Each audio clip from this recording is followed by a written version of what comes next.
Yeah, that's my father. Adom, Dankwa Kufuor William Kennedy, who is excellent, so the front, no problem. Because we're the foreign minister, and then someone to join in and a campaign, yeah, walk with ya, and what they are copying more power, yeah. And one and another for Nebona Basso, or say, and they upobia, what piasum G, what would say. What would say papa and another Dankwa Kufuor in today, what must in Abotechne, yeah, and no penny for, and another man here for, yeah, where Tifido. Why is he him for her now? Sitting here so no, well, a year as from Janampo Abotre, or Abotrem Papa, and to Abon one as handsome see Adom TV, and you who be a dead woman and Bobre. Talking about the revival of our agriculture, which is about putting in place a firm irrigation policy that will allow and support our farmers to grow more and grow more food for all of us, so that in every community, we want to give that community an irrigation facility, which is the one village, one dam concept. Premotobre gave us a great legacy in the National Health Insurance Scheme. Unfortunately, it has virtually collapsed. I'm committing myself to restoring the National Health Insurance Scheme in its full force, so that it can be of benefit to everybody in this country. In the same way, we have said before, and we are continuing to say, that we want to have every single Ghanaian child go to school till the end of senior high school, so that we will have the benefit of a more and more educated population to undertake the modernization of our country. And that is why, we knowing that many people cannot afford the fees, we think the state should take on the burden of providing senior high school education free to all Ghanaians. To do that, we need to have also the teachers that can support that system. That's why we're saying that we're going to restore teacher training allowances when we come back. My found quite a brown half for a NPP acting chairman or a year Freddy Blay. Now, what is about to just end there posted for quite a money or more for a year brown half and woman in your home. Funny NPP and this in someone. Nanka and this quiet the answer posted for no much your many home. Coffee, why my fee many more money and money. Any other man this if we and before quiet the no much your man no says so who did die. No matter woman so many in your home. One more requires so met me a para year. Nay, I got to about this man that also so near. Can be asked one more woman, baby, as woman in a year. Could you know be a fan near Behadjun pa? Unfortunately, what is happening, getting the people over anxious and getting worried, and we've had reason to complain. I want to emphasize that the police authorities, the security authorities, all those who are involved, who have a stake in it, who want a peaceful result or a peaceful election to take place, should do something about it. I'll go to Accra, bring it to the attention of our national executive. It may be necessary to issue even a public statement about it. But what I am telling you is what I've just observed, what I've been told by the generality of our executives in the region. They are not happy and are even prepared in some instances. They've indicated that they will take that anymore. We will lead that this matter, this intimidation, violence against our people must stop. Other than that, we don't know what could happen, what it may lead to. Flashpoints, please should focus on them and make sure that the violence cease in those areas. December na to so kwambia so Ghana for e besa eye line ne yakohwe se kokulomoti no gusu ye adwuma mahin no ebetimi afa kokulomoti amede ese kwambia so e befa all collect ade se kwani me yekoto aba na abato no mo eye boy ho ban ya posifo ne asrafo mo de atodwa se ye da ye na entu adwenem kwambia so ye beto aba masundua aba ne Ghana de yekoto aba se ya ne we de fa no we atama fa we de ti ha no we atama fa se ye kuyehu ani so be wie no na bibia temudia posifo ne asrafo titru wo mo tira yenna kwambia so mebo ye ho ba bia tumi akodi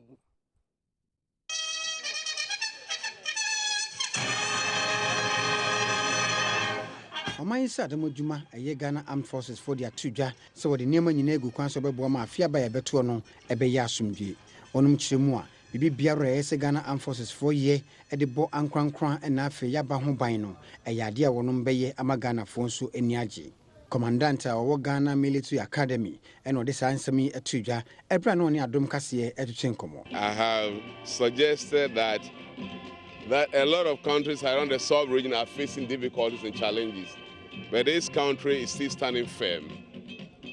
I say if you take the Almighty God and perhaps our Ghanaian culture, the next most critical institution that has kept this country going is the Ghana Armed Forces. We have a professional duty to maintain that integrity that we have built internationally. We've been out and there to bring peace. This year being an election year, we want to ensure that we bring all our honorary experience that we acquire in all the international fora to this country to ensure that we have free, fair, and peaceful elections. Our professionalism will be at its best to tell Ghanaians that we are here to defend the country, and that's that.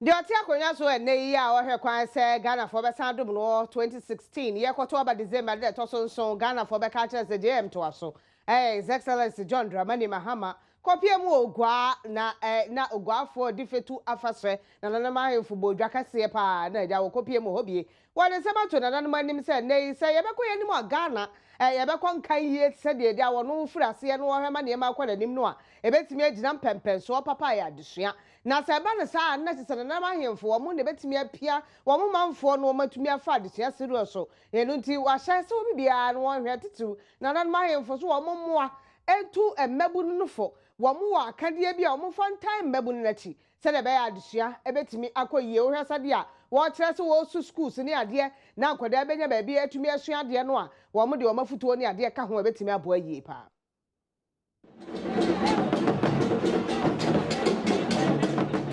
Omanpanyin John Dramani Mahama de ato nananom ahemfo won wo gwa traditional area nim so won hwe se obema won ani abre nwumasua se ane se onipa biara nyina so e wa abrabomu no ene nwumasua Omanpanyin se edu ebre betete nkoda yie no na besie na nem obrae na sade ewie na efiri oman mu ede ye nani akire bebia ebekọ Omanpanyin John Dramani Mahama de nsem tudwa ebre nananom ahemfo no mfimfini mantemu kabo mu a wono hye wone fa kase a eye ogwa fatu afahye. I say your team is important because we must identify the causes for this drop in the performance. Considering that Cape Coast Metropolis is the citadel of learning and education in this country, Ghana. Now, while this may appear to be a temporary blip, we cannot take it for granted. We must do everything in our power to arrest this negative trend. It is therefore proper to select. Education of children is not only the responsibility of our teachers. Parents bear an even greater responsibility when it comes to children's education. We must take a greater interest in the education of our children. Parents must guide their children, encourage them to use the internet and other modern gadgets wisely. Encourage them to do their homework. We must get our children to study at home and not only watch television and play all day long. We must motivate our teachers to complement government's efforts to provide the quality education that we wish for our children. Ojumedi no ase no omanhene wo gwa traditional area Sabare Makosi ata otoso mienu efa akwanya so de futuo ma Ghana fo se yɛnhwɛ sɛ yɛbɛtwe yɛn ho mfiri ne ɛbɔne mu sɛ de bɛyɛ afia ba yɛbɛtoɔ no basabasayɛ biara ɛmma.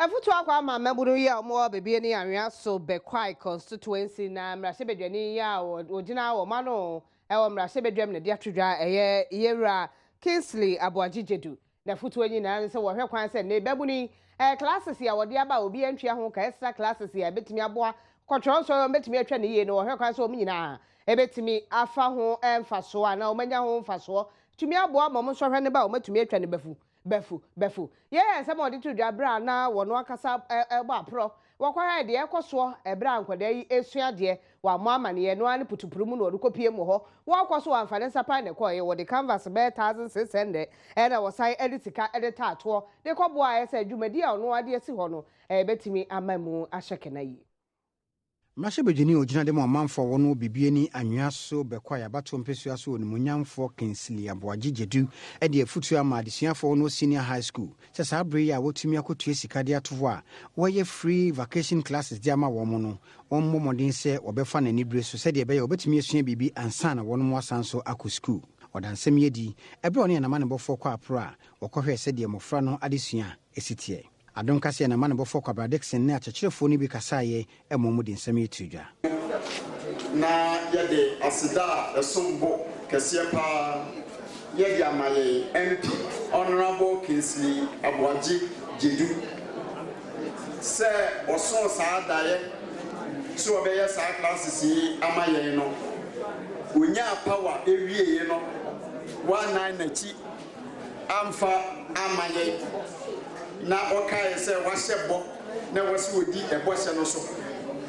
nenti waya ni edikan na ne etoso mienu wadi sa abose no eso yedanase papa eno chi sukufo no bi nso a wonya mfasode no ene Adom Kasee kasae yeda ya Honorable Ase awode waye amaye yedi so yi ba classes ya waye amaye ya vega na ye education system na in such a way say Tom Rabia it me and cover a lot of topics for the exams it me so everybody say but why am I practice here can say that I say last year and we would try but this year why is free am I because in the mission until the program na next year so yeah once you get last December na next one to really why ya mesumi here extra classes you ti ya mo fa bi mane me eliem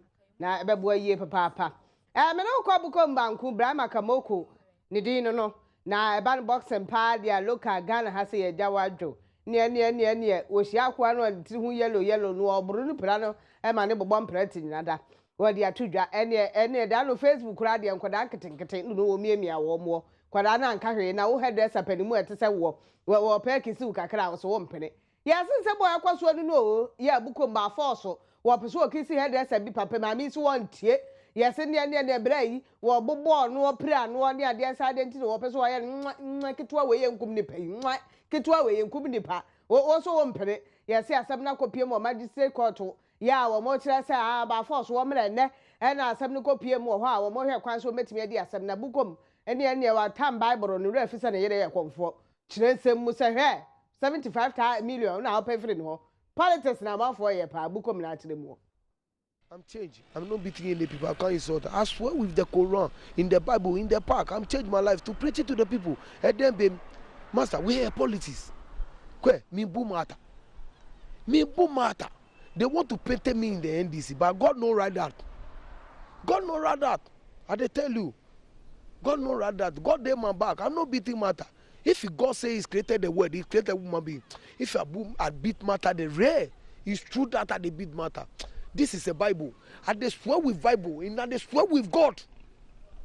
If I beat matter, God punish me in my wife and my children from generation to generation. But if it's not true, I leave everything to God. That's a day go to. I will go court to explain myself. I'm not beating any people. Go ahead and cry, Ghana. Head and cry. Say politics na me yenu na mu catch me.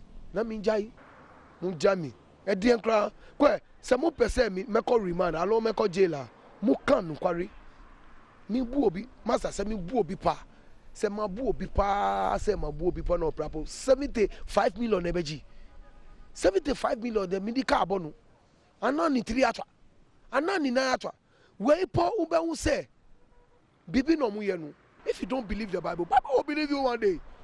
Me, if you know God, if you God not talk the truth, I can't believe God again. I worship gods because I know that you are the God. If you know that the beating matter.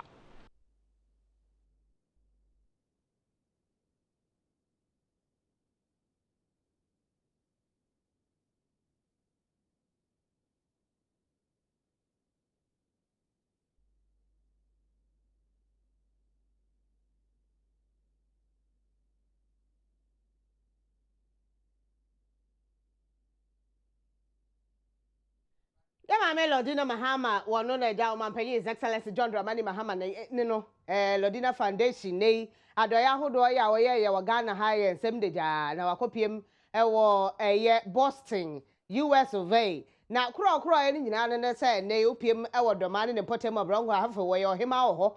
Now, one and a him for a year quiet to do my henny, a him out for another echo festival, Vasabi, and an echo so every one or the aquama or more woman on no.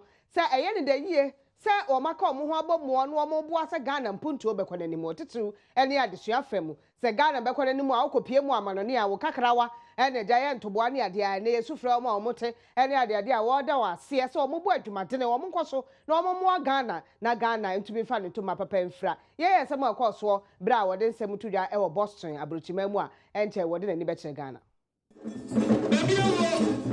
Omanpanyin okafo ma Lodina Mahama edneni akire mu America memu ene adehye oni firibu na afomante mu ohia e wo ndwumadie bi a afi biara wodi ase mode atodwa se ahomasua eyade ehia se Ghana ye pagya sanse eno ene beje oman yesi babipa de bi omanpanyin okafo kire mu a esia ne se ahomasua ehohia nti ena NDC aban emia nani a osisi adan de aboa sukusa hodo ena afei senior high school ahyade no so beboa man krankran yeyi no ne nyina wode ato akoma so a woye.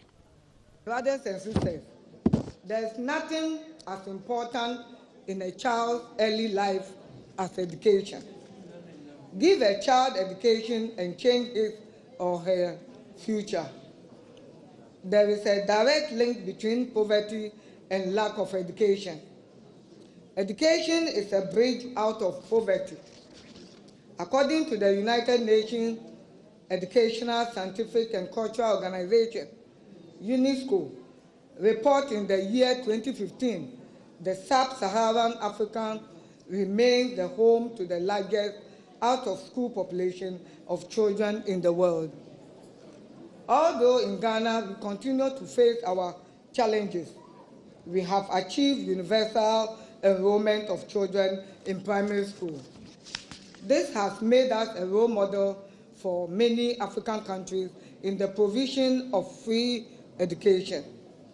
Free compulsory universal basic education and free community-day senior high schools have increased access to education for many vulnerable groups.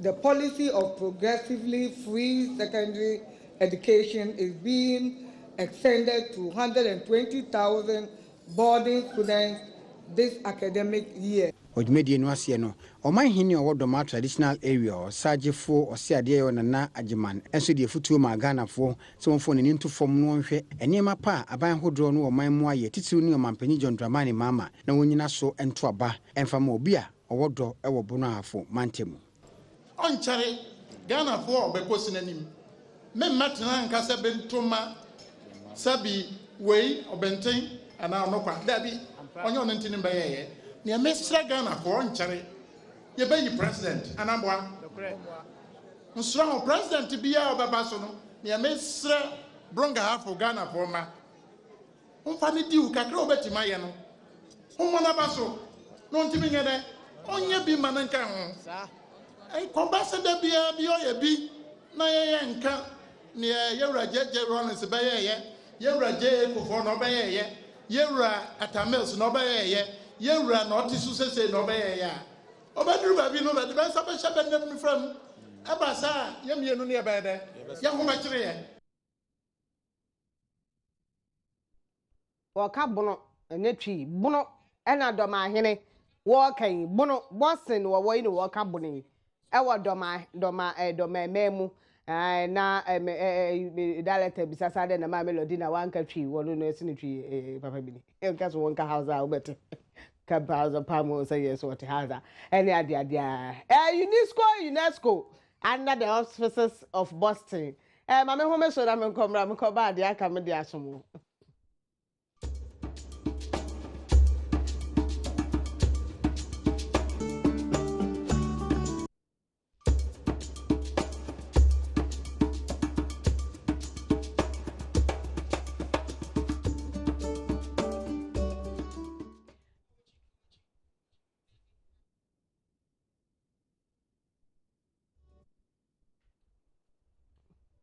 Yada se mame fa nko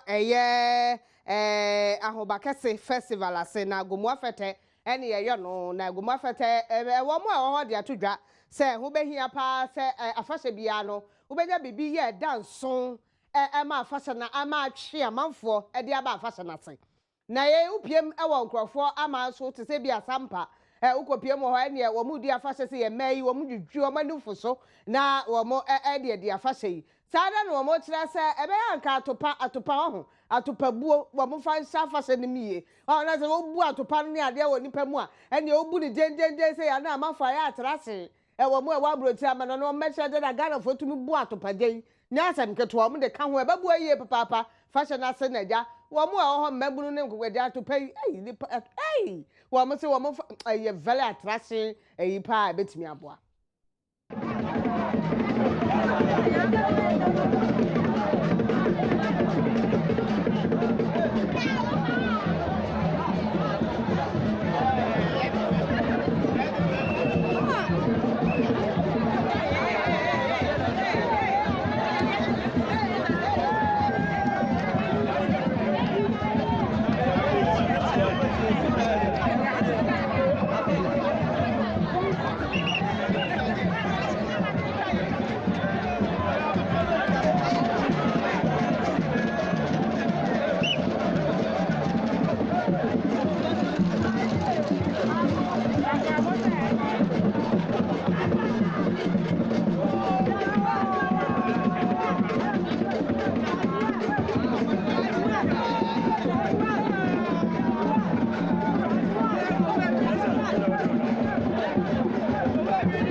Paboni say Mr. Mama me UT bank na me ni me no nkosa afahye ne bi na eduru ana akwasi twum wo mu ba ko gina manim na ba ko gina mati ene ya ne de kuntukutu dawado ye ni atopa na good direction ye ya na me gina me ba ene ade atopa boni ni okogo mu afeta cars yo ba pai bu de kuntukutu adu fin kwa na wo gofo adumo ya atopa we ya atopa papa mama fancy Chongwa ya krado ya fire wode bre wode si ye FA Cup ba so ma ene eye brekum che Bechem United wo mo je FA Cup yi ebro eye Oko United ho ama ne boni nyina wo eye fire sada na Black Stars Rwanda match no e ko sai binum si e goalkeeper yi wa sapapa pa na sai kwada sei wa saba danum ko hwe bie nam hu no we ni team fata no kura kwala say wasaba pie mo nti so ngo kwan bia so wo betre na dwe mprempren Black Stars no Russia ebe yo sha